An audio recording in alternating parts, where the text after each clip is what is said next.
அது ஏன்னு தெரில. நம்ம தமிழ்நாடு கவர்மெண்ட் 1000 கோடி 2000 கோடி சொல்லி எதுக்கோ செலவு பண்ணுறாங்க.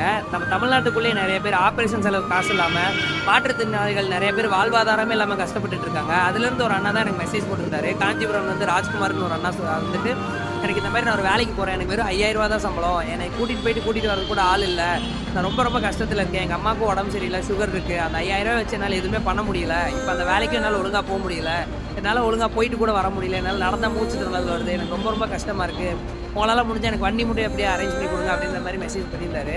எனக்கு கேட்கும்போது ரொம்ப கஷ்டமாயிருச்சு. ஏன்னா நம்மளுக்கு கை கால் நல்லா இருக்கும்போது அந்த 20,000 30,000 சம்பளத்தை வச்சு நம்மளால் இப்போ எதுவுமே பண்ண முடியல. அவர் வெறும் 5000 ரூபா வச்சுட்டு ட்ரீட்மெண்ட் செலவு பண்ணிவிட்டு அவங்க அம்மாவையும் பார்த்துக்கிட்டு ரொம்ப கஷ்டப்பட்டுட்டு இருக்காரு.